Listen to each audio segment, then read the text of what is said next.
সর্বনাশ, এ কি করেছো? প্রীতি কি করেছে? মদো মাতাল জয়ন্তর সঙ্গে কাল রাত্রিতে পালিয়েছে। কি বলছো তুমি? তোমার নিজের ভাই, আমার মামু, গত বছর একটা সম্বন্ধ এনেছিল, মনে পড়ছে বাবা? তার প্রথম স্ত্রী মারা গেছে, তার আবার তিনটে বাচ্চা। তার থেকে আমাদের জয়ন্তদা শতগুণে ভালো। তাহলে তুমি বলো আমার কি কর্তব্য? মেয়ের বাপ বলে ধনী পাত্রের বাবাদের দরজা দরজা হত্যা দিয়ে পড়ে থাকবো, না যেমন ভাবে হোক যৌতুকে টাকা জোগাড় করতে নিজেই বিক্রি হয়ে যাব? মনে হচ্ছে তোর মরুভূমিপূর্ণ হৃদয় এবার বন্যায় প্লাবিত হয়ে গেছে, তাই না? সুধী দর্শকবৃন্দ, সিআইআই এর প্রেসিডেন্ট তথা রায় সর্বজ্ঞ কোম্পানির ম্যানেজিং ডিরেক্টর শ্রীযুক্ত পার্থ রায় সর্বজ্ঞকে অনুরোধ করছি মঞ্চের উপরে এসে আমাদের নৃত্যশিল্পীদের উপহার প্রদান করুন।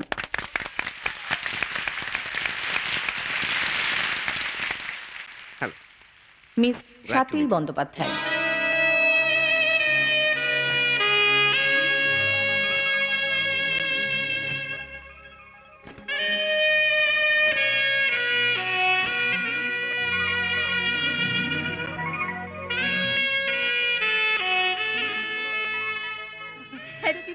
প্রথমে তো তুই বলেছিলিস ওই রায় সর্বজ্ঞ নাকি আসবে না, তারপরে যে চলে এলো ওমেন্স কলেজ থেকে। জানিস তো, এক কথায় 1 লক্ষ টাকা চেক লিখে দিল, আর তোরা তাকে চিফ গেস্ট বানিয়ে দিলি। আজকাল চিফ গেস্ট আসনটাও কত সহজে পাওয়া যায়।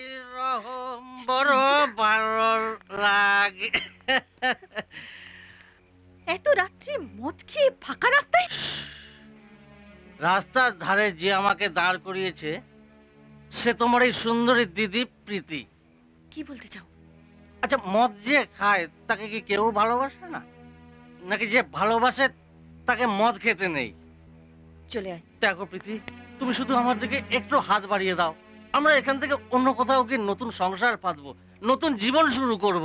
তোমার সঙ্গে সংসার করতে যাওয়া আর গলায় কলসি বেঁধে ভরা পুকুরে ডুবে মরা একই।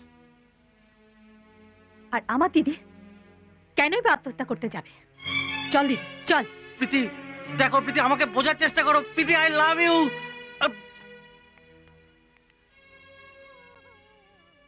হ্যাঁ দিদি, রানুদের বাড়িতে এত লোক কেন? কে জানে, চল ভেতরে গিয়ে দেখি। চল।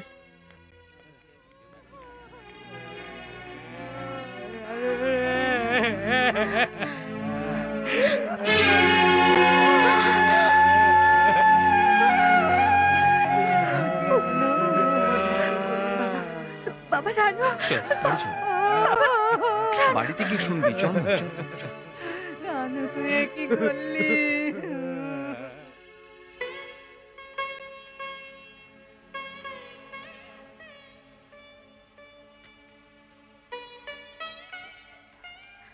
রানু যে এমন করবে আমি ভাবতেও পারছি না। আমার সঙ্গে ও যদি যেত তাহলে হয়তো এমন করতো না। ওকে তো ডাকতে গিয়েছিলাম, ওকে কাঁদছিল, আজই ওর বাবা ওকে খুব বকাবকি করেছে। তা বলে ও আত্মহত্যা করবে? আর কোনো উপায় পাইনি বলে এইভাবে জীবনটা শেষ করে দিল। আমার প্রীতির থেকে 3 বছরের বড়, রংটা ময়লা বলে পাত্রও জোটেনি। চেষ্টা তো বাড়ির লোক অনেক করলো, একটা চাকরির জন্য কত দৌড়ঝাঁপ করেছে,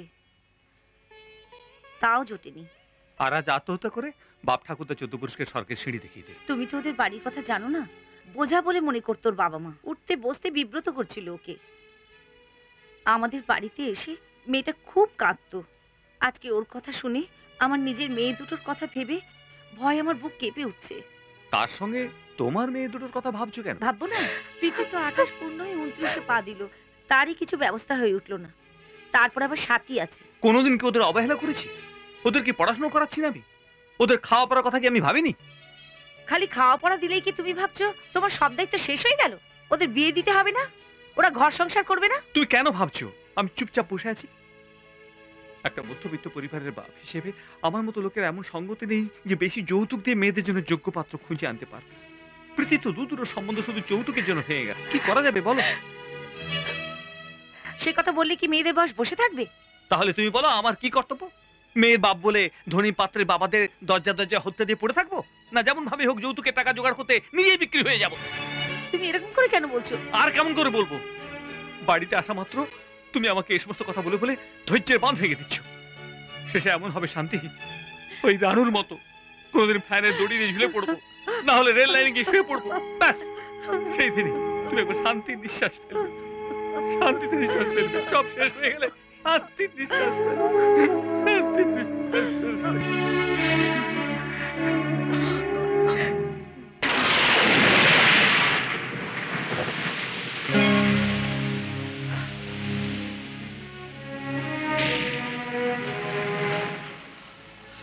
দিদি, তুই কাঁদছিস? কেন কাঁদছিস দিদি? কাঁদছি শুধু এই কথা ভেবে, আজ রানু যেভাবে চলে গেল, এই দিনটা যদি কোনোদিন আমার জীবনে আসে। এই দিদি, তুই এমন কেন ভাবছিস? রানুদের আত্মহত্যা দেখে তোর মনটা বড় দুর্বল হয়ে পড়েছে। না রে না, সেজন্য মন দুর্বল হয়নি। বাবা মায়ের অসহায় অবস্থা দেখে মনটা ভেঙে গেছে।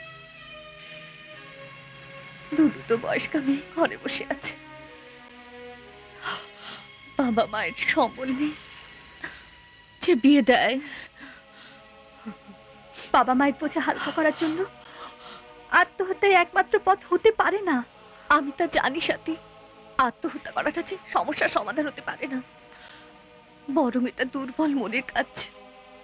কিন্তু বেঁচে থাকবার পথই বা কোথায়? না হয় বিয়ের কথা বাদই দে, আমি তো বিএড পাশ করেছি, আজ 4 বছর হয়ে গেল। ইন্টারভিউ দিয়ে দিয়ে একটা চাকরিও তো পেলাম না। তুই বল, বাবার এই বোঝা হালকাটা হবে কি করে? হবে, নিশ্চয়ই হবে দিদি, তুই চিন্তা করিস না। এই দেখ বাইরে কেমন ঝড় বৃষ্টি, চারদিকে অন্ধকার, কিন্তু এই তো শেষ রাত্রি নয় রে দিদি। এই রাত্রি কাটবে, আবার সকাল হবে, নিশ্চয়ই হবে।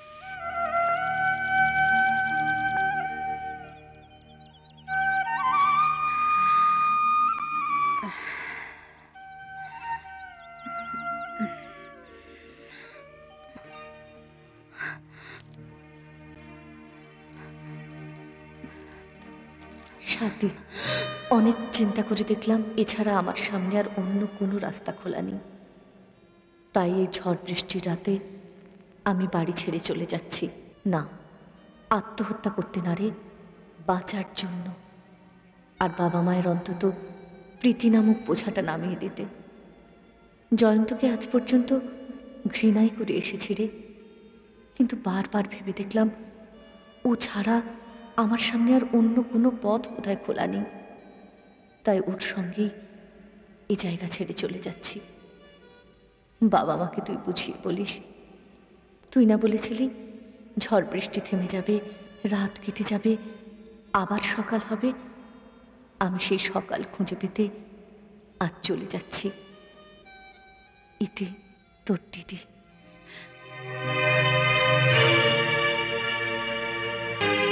বাবা, মা। কি হলো? কি হলো রে? দিদি, দিদির কি হয়েছে?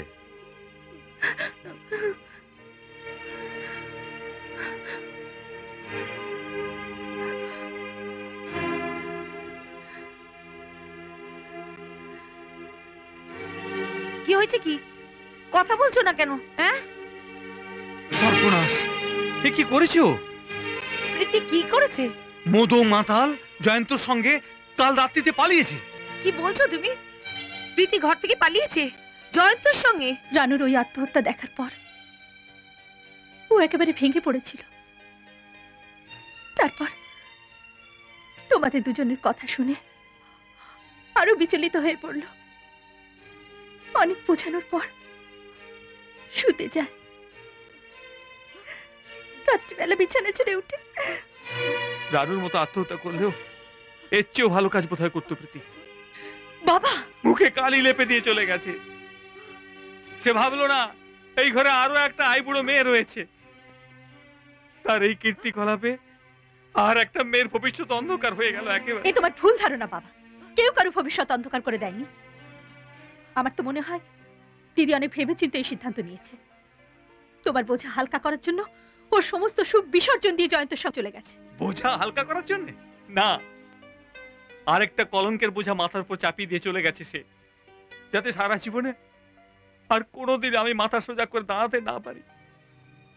তারপরে এই ঘটনা নিয়ে সারা শহরে একেবারে ঢিড়ি পড়ে যাবে, আত্মীয় বন্ধু বান্ধবের কানে যাবে, তারপরে দলে দলে লোক বাড়িতে আসবে, বারে বারে একই কথা জিজ্ঞেস করবে। কোন বন্ধু বান্ধবের কথা তুমি বলছো বাবা? আমাদের দুঃখের দিনে, আমাদের অভাবের দিনে কেউ পাশে দাঁড়িয়েছে একবারের জন্য? কেউ দিদির জন্য ভালো পাত্র সন্ধান দিয়েছে? বাকি রইল পরিবার পরিজনের কথা। তোমারই শালা, তোমার নিজের ভাই, আমার মামু গত বছর একটা সম্বন্ধ এনেছিল, মনে পড়ছে বাবা? তার প্রথম স্ত্রী মারা গেছে, তার আবার তিনটে বাচ্চা। তার থেকে আমাদের জয়ন্তদা শত গুণে ভালো। ওর মতো মেয়ে ওকে নিশ্চয়ই ঠিক পথে আনতে পারবে। ওরা নিশ্চয়ই সুখের সংসার করবে। বাবা, দিদি চিঠিটা একবার ভালো করে পড়ো। রানুদির মতো হেরে গিয়ে ও আত্মহত্যার পথ বেছে নেয়নি। মাও বাঁচতে চেয়েছে, জীবন যুদ্ধেও জিততে চেয়েছে। হাত তুলে তোমরা ওদের আশীর্বাদ করো, ওরা সুখে থাকুক আর ওদের জীবন খুশিতে ভরে উঠুক। এরকম আরো অনেক সিনেমা দেখতে হলে ডাউনলোড করুন ক্লিক অ্যাপ।